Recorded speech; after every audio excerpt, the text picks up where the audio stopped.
এই মুহূর্তে ইরানের আশপাশ অবস্থা। প্রত্যাঘাত সে করছে বটে, কিন্তু সেই প্রত্যাঘাতের জোর কতটা সে তো বিবৃতি দিয়েছে। এমন শিক্ষা সে আমেরিকাকে দেবে যে আমেরিকা এটা মনে রাখবে। মরিয়া আক্রমণ সে করেছিল। মরিয়া আক্রমণ দিয়ে কখনো যুদ্ধে বিশেষ কিছু করা যায়, এবং যেই মুহূর্তে বোঝা গেল যে পশ্চিম এশিয়ায় ইরান মাথা তুলে দাঁড়াতে চাইছে, আমেরিকা তার উপর নিষেধাজ্ঞা আরোপ করে। বিশেষ করে রেভলিউশনারি গার্ড ইরানের ডিজাস্টার তৈরি করেছে। ইন্দিরা গান্ধী এবং ব্রেজনেভ চুক্তির কথা আমি আগেই বলেছি। ভারত বিপদে পড়লে রাশিয়া পাশে এসে দাঁড়াবে, এবং রাশিয়ার সাথে দীর্ঘদিনের, দীর্ঘ বছরের, দশকের পর দশক ধরে ঘনিষ্ঠ সম্পর্ক ঐতিহাসিকভাবে প্রমাণিত এবং সত্য। যে কোনো যুদ্ধ জিততে গেলে চাণক্য একটা কথা বলেছিলেন, নিজের শক্তি সামর্থ্য সম্পর্কে পূর্ণ আস্থা এবং সংহতি, নিজেদের মধ্যে সংহতি, এবং শত্রু যারা রয়েছে সেই শত্রুর প্রতিটা দুর্বলতার ডিটেলিং থাকা। ইরান এবং ইসরায়েলের যুদ্ধ তো প্রায় 2 সপ্তাহের দিকে ক্রমশ এগোচ্ছে। এই মুহূর্তে ইরানের আশপাশ অবস্থা। প্রত্যাঘাত সে করছে বটে, কিন্তু সেই প্রত্যাঘাতের জোর কতটা, এটা নিয়ে একটা বড় প্রশ্ন এসে গেছে। আমেরিকা কিন্তু জানতো যে ইরান প্রত্যাঘাত করবে, এবং সেটা আমি ভিডিওতে অনেক আগেই বলেছি যে ইরানকে যখন আক্রমণ করা হয়েছে এবং তার পরমাণু স্থাপনাতে আক্রমণ করা হয়েছে, সে তো বিবৃতি দিয়েছে। এমন শিক্ষা সে আমেরিকাকে দেবে যে আমেরিকা এটা মনে রাখবে। কিন্তু আমেরিকা তার আগেই জানতো যে পশ্চিম এশিয়ায় তার যে ঘাঁটিগুলো রয়েছে, বিভিন্ন দেশে তার ঘাঁটি রয়েছে, সেই ঘাঁটিগুলোতে যে বিমান রয়েছে, যুদ্ধ বিমান, সেই সম্পর্কে এসে গিয়ে ইরান ক্ষেপণাস্ত্র প্রয়োগ করবে, এবং করেওছে তাই। কিন্তু কতটা কার্যকরী হয়েছে, কতগুলো বিমান সে ধ্বংস করতে পেরেছে, আদপে যতটা ইরান এক্সপেক্ট করেছিল ততটা করতে পারেনি। মরিয়া আক্রমণ সে করেছিল। মরিয়া আক্রমণ দিয়ে কখনো যুদ্ধে বিশেষ কিছু করা যায় না। তার কারণ অতীতে আমেরিকার মতো যুদ্ধ, প্রথম বিশ্বযুদ্ধ থেকে আজ 2025 সাল পর্যন্ত, এর মধ্যে দুটি ঘোষিত বিশ্বযুদ্ধ হয়েছে। প্রথম বিশ্বযুদ্ধ, দ্বিতীয় বিশ্বযুদ্ধ দীর্ঘকাল চলেছে, এবং সেই বিশ্বযুদ্ধের পরিপ্রেক্ষিতে আমি যদি বলি, এবং তার পরবর্তী, যেখানে আমেরিকা হিরোশিমা নাগাসাকিতে বম ফেলল, পরমাণু বম, তারপর থেকে গোটা বিশ্বে আমেরিকা সমস্ত দেশের বৈদেশিক নীতিকে প্রভাবিত করতে শুরু করলো, এবং ব্যবসা বাণিজ্য তার যেভাবে দখলে এসেছে, যেটাকে মার্কিন সাম্রাজ্যবাদ বলে অনেকেই এটাকে চিহ্নিত করেন। কিন্তু এই মার্কিন সাম্রাজ্যবাদ ঠিক কী, এই ব্যাপারে সাধারণ অনেক মানুষের কাছে ধারণাটা ক্লিয়ার নয়। তবে এটুকু বোঝে যে আমেরিকার শক্তি বিশ্বে সর্বাধিক। এবং পরবর্তী অধ্যায়গুলোতে যখন সোভিয়েত ইউনিয়ন, সাবেক সোভিয়েত ইউনিয়ন ছিল, একটা দুটো মেরুর বিশ্ব তৈরি হয়েছিল, এবং ভারত বরাবরই জোট নিরপেক্ষতাকে অবলম্বন করেছিল। জোট নিরপেক্ষতা থাকলেও ভারতের সাথে রাশিয়ার দীর্ঘকালীন একটা মৈত্রী রয়েছে বলে জোট নিরপেক্ষতার সাথে কোথাও একটা রাশিয়ান ব্লক, যেটা সোভিয়েত ইউনিয়নের ব্লক, তার সাথে একটা সখ্যতা ছিল। এইভাবে মোটের উপর ভারতের পররাষ্ট্রনীতি এগিয়ে গেছে। কিন্তু ইরানের ক্ষেত্রে বরাবর দেখা গেছে 1979 সালে যখন ইরানের ইসলামিক রেভলিউশন হলো, সেই ইসলামিক রেভলিউশনের ঠিক পরে পরে ইরান পরমাণু কার্যক্রম সে চালিয়ে যেতে শুরু করে। কিন্তু চাইলেই তো হবে না, তার যে রসদ জোগাড় করা, তার যে গবেষণাগার, পরীক্ষাগার সমস্ত তৈরি করার জন্যে সে প্রচুর পরমাণু বিজ্ঞানীকেও তৈরি করতে পেরেছিল। উন্নত সভ্যতার একটা দেশ ইরান। এবং যেই মুহূর্তে বোঝা গেল যে পশ্চিম এশিয়ায় ইরান মাথা তুলে দাঁড়াতে চাইছে, আমেরিকা তার উপর নিষেধাজ্ঞা আরোপ করে, অর্থনৈতিক নিষেধাজ্ঞা, যে কারণে ইরানকে নিজের পায়ে দাঁড়াতে হয়েছে। এবং সেই অবস্থায় সে মৈত্রী করতে চেয়েছে রাশিয়া এবং চীনের সাথে। এই অবধি ঠিকই ছিল, কিন্তু মৈত্রী করতে চাইলেই সে তাকে কি মনে করেছে যে মিলিটারি বা কূটনৈতিক বিভিন্ন ক্ষেত্রে পার্টনার করতে পেরেছে? এবারের যুদ্ধে এটা ইরানের কাছে এক বৃহৎ শিক্ষা দিয়ে গেছে।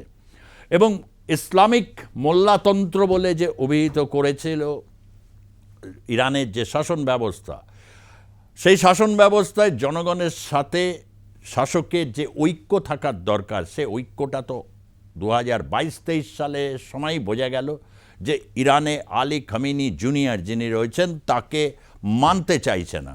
বিশেষ করে রেভলিউশনারি গার্ড ইরানের ডিজাস্টার তৈরি করেছে, জনগণের উপর তাদের ব্যক্তিগত জীবনযাত্রায় এতটাই তারা হস্তক্ষেপ করেছে যে মানুষ ভয়ঙ্কর ক্ষুব্ধ হয়েছিল। এবং এমতো পরিস্থিতিতে একটা লিমিটেড অ্যাটাক নামিয়েছে, তাতেই এটা ইরানের উপর একটা ভারী হয়ে পড়েছে। এবং ভারী এতটাই হয়েছে যে ইরানের মানুষ এখন কার্যত সমস্তভাবে দিশেহারা এবং অত্যন্ত হতাশাগ্রস্ত। তারা কি করবেন? এমতো অবস্থায় ইরানের থেকে যে পলাতক, যিনি আগের পূর্ববর্তী সরকার ছিল আমেরিকান পন্থী সরকার, পরিষ্কার করে এটা বলা ভালো, সেটা রেজা শাহ পাহলভি। রেজা শাহ পাহলভি তার একমাত্র শিশুপুত্র এবং অন্যান্য আরও অনেকে তার বিদেশে আত্মীয় স্বজন রয়েছে, স্ত্রী সহ তিনি পালিয়ে যান আমেরিকাতে। সেই যখন পালিয়ে যাওয়ার সময় রেজা শাহ পাহলভির যে পুত্র, সে এখন বয়োবৃদ্ধ হয়েছেন। সেই রেজা শাহ পাহলভির সন্তান, তিনি বারবার করে বলেছেন, ইরানের জনগণের উদ্দেশ্যে স্পষ্ট বলেছেন যে এটা সময়ের অপেক্ষা মাত্র, জাস্ট দড়ির উপর দিয়ে হাঁটছে খামেনি সরকার, তাই একে সরাসরি উৎখাত করতে হবে এবং সেখানে গণতন্ত্র প্রতিষ্ঠা করতে হবে। গণতন্ত্র বলতে একেবারে সংসদীয় গণতন্ত্রের মতোই সেখানে মাল্টিপার্টি সিস্টেম থাকবে এবং নির্বাচন হবে, এরকম একটা আহ্বান তিনি রেখেছেন।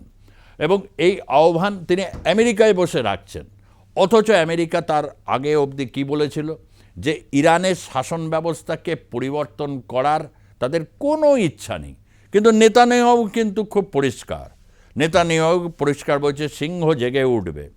এক পুরনো সভ্যতা, তাকে অবদমিত করা রাখার যে চেষ্টা, সেই চেষ্টা ব্যর্থ হবে, সিংহের মতো সে গর্জন করে উঠবে।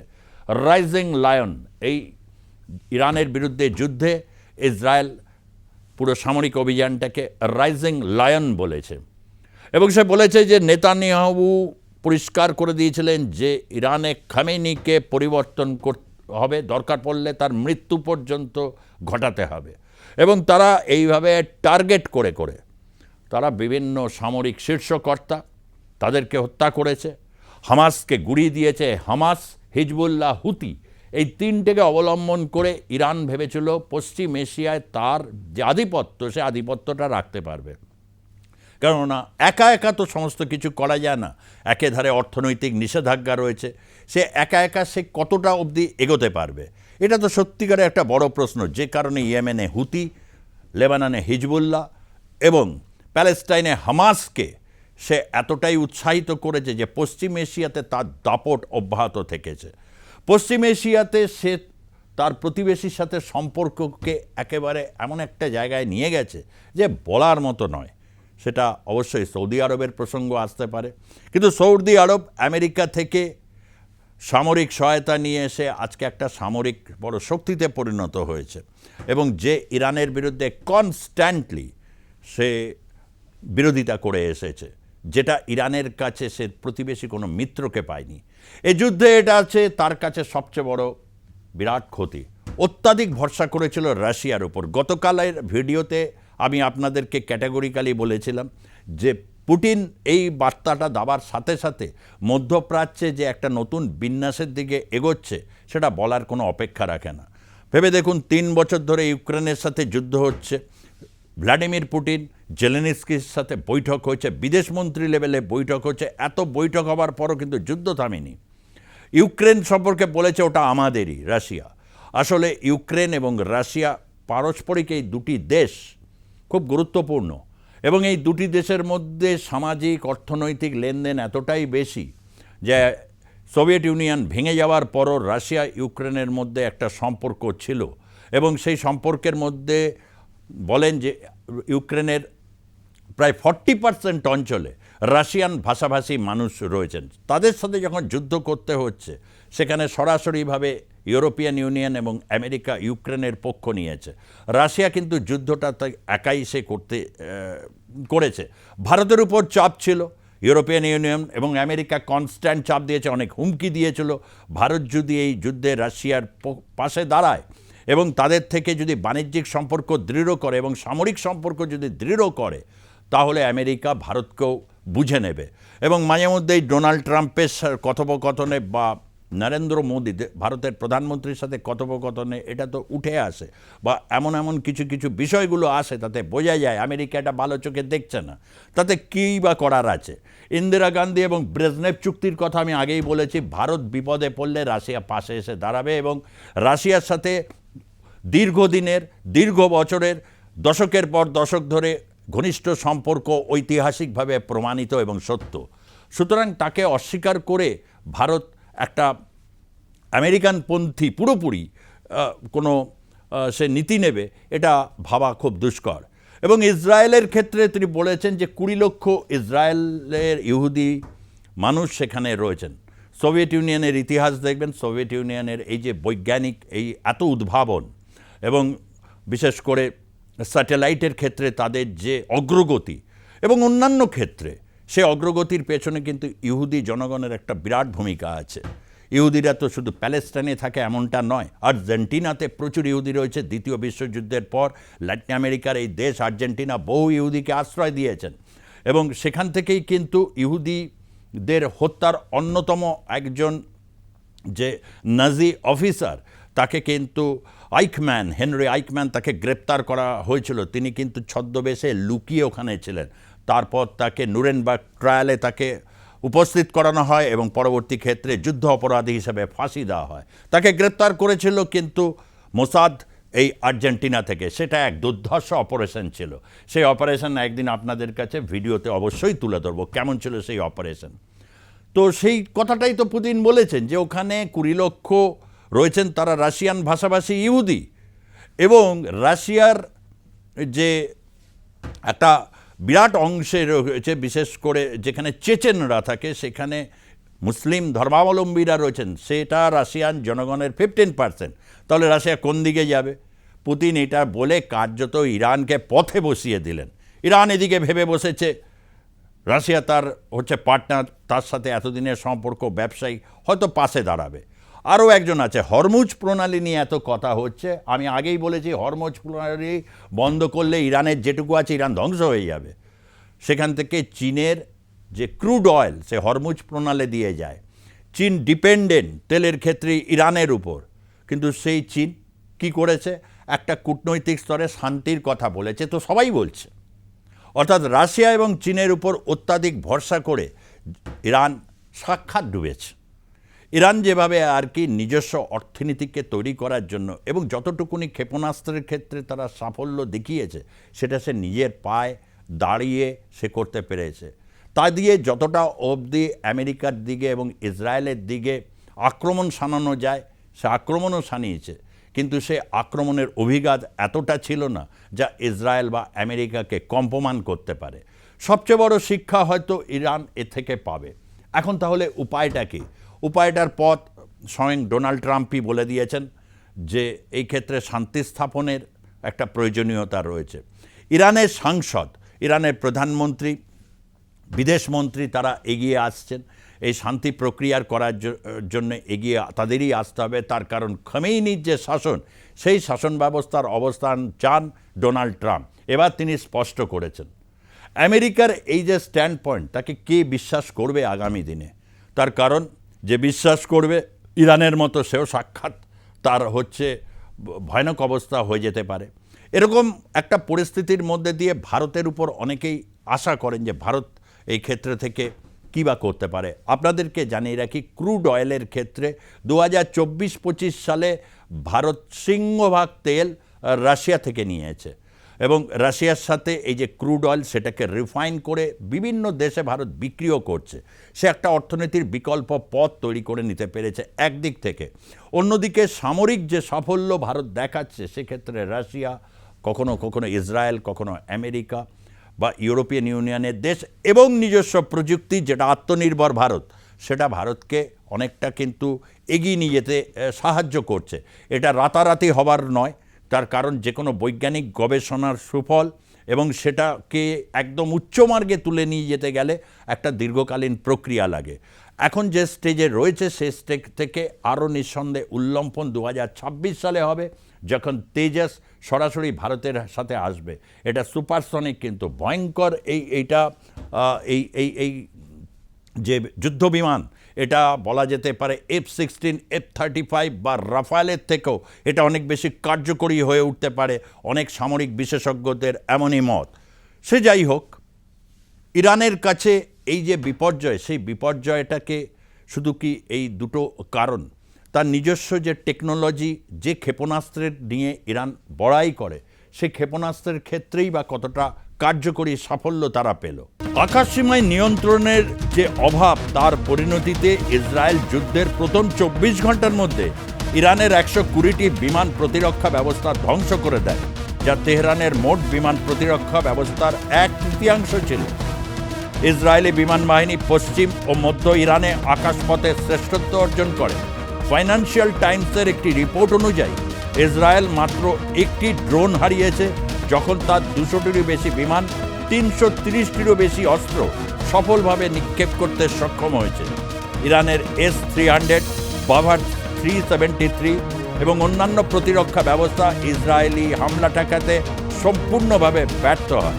এই যুদ্ধ দেখিয়ে দিল আকাশ সীমার নিয়ন্ত্রণ ছাড়া কোনো দেশ আধুনিক যুদ্ধে টিকে থাকতে পারে না। ইরানকে তার বিমান বাহিনীকে আগামী দিনে অনেক শক্তিশালী করতে হবে। রাশিয়া বা চীন থেকে আমদানি করা পুরনো ব্যবস্থার পরিবর্তে দেশীয় প্রযুক্তির উপর মনোযোগ দিতে হবে। ইরানকে মধ্যপ্রাচ্যের সবচেয়ে বড় ক্ষেপণাস্ত্র ভান্ডার হিসাবে বিবেচনা করা হয়। 2000টি ব্যালিস্টিক ক্ষেপণাস্ত্র ছিল। যুদ্ধে ইরান ইসরায়েলের উপর 450টির বেশি ক্ষেপণাস্ত্র, 1000 ড্রোন নিক্ষেপ করেছে, কিন্তু এর প্রভাব সীমিতই ছিল। Institute for the Study of War অনুসারে ইরান প্রাথমিকভাবে 200টি ক্ষেপণাস্ত্র নিক্ষেপ করেছিল, কিন্তু পরে এই সংখ্যা প্রতি হামলায় 15 থেকে 20টি ক্ষেপণাস্ত্রতে নেমে আসে। ইসরায়েলের আয়রন ডোম, অ্যারো 2, অ্যারো 3 ব্যবস্থাগুলো 90% ক্ষেপণাস্ত্রকে প্রতিহত করে। হাজ কাসেম ক্ষেপণাস্ত্র ইসরায়েলের প্রতিরক্ষা ব্যবস্থাকে শুধুমাত্র ফাঁকি দিয়ে সোরোকা মেডিকেল সেন্টারের ক্ষতি করে, যেখানে 76 জন আহত হয়। ইরানের ক্ষেপণাস্ত্রগুলো বেশিরভাগ সামরিক ঘাঁটিগুলোকে লক্ষ্যবস্তু করতে ব্যর্থ হয়। রয়টার্সের খবর অনুযায়ী হাইফার তেল শোধনাগার বাদে কোনো বড় সামরিক ক্ষতি ইসরায়েলের হয়নি। ইরান এই শিক্ষা পেয়েছে যে তাকে হাইপারসনিক ক্ষেপণাস্ত্র ও ম্যানুভারেবল ওভারহেডের মতো উন্নত প্রযুক্তিতে বিনিয়োগ করতে হবে। এবং শেষ, সবচেয়ে যেটা ডেঞ্জারাস, যেটা ইরানের কাছে অত্যন্ত বিপজ্জনক হিসেবে এসেছে, সেটা আভ্যন্তরীণ সুরক্ষার দুর্বলতা। ইসরায়েলের মোসাদ ইরানের গভীরে অনুপ্রবেশ করেছিল। আটলান্টিক কাউন্সিলের রিপোর্ট অনুযায়ী মোসাদ হামলার আগে ইরানে ড্রোন ও অস্ত্র মোতায়েন করেছিল। ইরান রেভলিউশনারি গার্ড কর্পসের কমান্ডার ও পারমাণবিক বিজ্ঞানীদের সঠিক তথ্য সংগ্রহ করেছিল। ইসরায়েল 21 জন সামরিক কমান্ডার, 10 জন পারমাণবিক বিজ্ঞানীকে হত্যা করে। ইসরায়েল ইরানের বিমান প্রতিরক্ষা নেতৃত্বকে সম্পূর্ণভাবে ধ্বংস করতে সমর্থ হয়, যখন ইরানের ক্ষেপণাস্ত্রের প্রভাব কম ছিল। আগেই যেটা বলেছিলাম যে আভ্যন্তরীণ ক্ষেত্রে শত্রুপক্ষের দুর্বলতা কোথায় কোথায় রয়েছে। ইসরায়েল এমনিতেই অত্যন্ত শক্তিশালী একটি ছোট দেশ, এবং সেই ছোট দেশ সবসময় একটা যুদ্ধ আতঙ্কের মধ্যে রয়েছে। পশ্চিম এশিয়াতে প্রায় সব দেশই বিভিন্ন সময় ইসরায়েলকে আক্রমণ করেছে। ইসরায়েল সামরিক ক্ষেত্রসহ কূটনৈতিক ক্ষেত্রেও সে সহযোগিতা পেয়েছে আমেরিকা এবং পশ্চিমা শক্তির, যার জেরে এই যুদ্ধের পরিণতিতে নিঃসন্দেহে বলা যায় ইসরায়েল একটি বড় প্রভাবশালী শক্তি হিসাবে পশ্চিম এশিয়ায় স্থাপিত হতে চলেছে। এবং ইরানকে আগামী দিনে এক নতুন পথ নিতে হবে।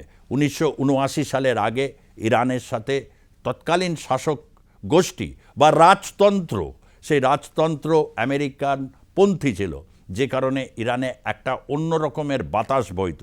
ইসলামিক রেভলিউশন ইরানকে হয়তো একটা নৈতিক ভিত্তির উপর দাঁড় করাতে পেরেছে, যে নৈতিক ভিত্তির একটা বড় অবস্থান ছিল আমেরিকা এবং পশ্চিমা শক্তির বিরোধিতা করা। তাদের আগ্রাসী সাম্রাজ্যবাদী নীতির বিপ্রতীপে দাঁড়িয়ে সে নিজের দেশকে সে একটা সঠিক খাড়া করে দাঁড় করাতে চেয়েছিল। কিন্তু অত্যাধিক এই শাসনতন্ত্রের নামে অত্যাধিকভাবে মানুষের জীবনযাপনকে একেবারে কুক্ষিগত করা, স্বাধীনভাবে চিন্তা করার ক্ষমতাকে হরণ করে নেওয়া, ইরানের কাছে এই আভ্যন্তরীণ ইরান এক বলা যায় আগ্নেয়গিরির মতো টকবক করে ফুটেছে, আর তার পূর্ণ সুযোগ নিয়েছে মোসাদ। সে জনগণের উপর যতটা বেশি সে নিশানা করেছে, সে নিশানা করেছে হচ্ছে সামরিক কর্তাদের এবং তার সাথে হচ্ছে পারমাণবিক বিজ্ঞানীদের। এই দুটো ডানা কেটে দেওয়ার পরে কার্যত এখন খমেনির কাছে কিচ্ছু করার নেই। বৃদ্ধ খমেনি অনেকটা হচ্ছে সেই বন্দি শাহজাহানের মতো, তাকে হয় চলে যেতে হবে, না হলে তার জন্যে অপেক্ষা করছে হয়তো এক কঠিন শাস্তি, যা আমেরিকা এবং ইসরায়েল তাকে কোনোভাবেই ছেড়ে দেবে না। দীর্ঘদিনের মূল্য হয়তো চুকাতে হবে এইভাবে। সেখানে অবশ্যই থেকে যাবে ইরানের আগামীর ভবিষ্যৎ। ইরানের আগামী ভবিষ্যৎ, তারা এতটাই উন্নত প্রাণবন্ত যে গভীরভাবে পৃথিবীর অন্যান্য দেশগুলোর সাথে তার সখ্যতা প্রয়োজনীয়তা রয়েছে। ইরানের সাথে ভারতের দীর্ঘকালীন সম্পর্ক এরপরেও থাকবে, তার কারণ ভারত এই রকম সাম্রাজ্যবাদের অধীনে থেকে 200 বছরের যে পরাধীন শাসনকে অগ্রাহ্য করে 75 বছরে অনেক খাড়া বন্ধুর পথকে অতিক্রম করে ভারত তার গণতন্ত্রকে প্রতিষ্ঠা করতে পেরেছে। ইরানের কাছে সেই সময়সীমাটা এমন কিছু বড় নয়, তাকে অনেকটা বেশি উল্লম্ফন করতে হবে আগামীর বিশ্বে শান্তি সুস্থিতি বজায় রাখার জন্য। আজকের মতো অ্যাকশন রিয়াকশানস এই পর্যন্তই। অ্যাকশন রিয়াকশানে নিশ্চয়ই দীর্ঘদিন ধরে বাংলাদেশ থেকে শুরু করে ইসরায়েল, দক্ষিণ এশিয়া এবং পশ্চিম এশিয়া নিয়ে রয়েছে, হয়তো আগামী দিনেও থাকতে হবে। প্রতি মুহূর্তের আপডেট আপনাদের কাছে তুলে ধরব, এবং আপনারা আর কি জানতে চান বা আমাদের কাছ থেকে রিসার্চ চান, আপনারা অবশ্যই সেটা জানাবেন, এবং আমরা সাধ্যমতো আপনাদের ইচ্ছা অনুযায়ী নিশ্চয়ই আমরা আমাদের ভিডিও আপনাদের কাছে পরিবেশন করব। আজ এই পর্যন্তই থাকি। ভালো থাকুন, সুস্থ থাকুন, সতর্ক থাকুন।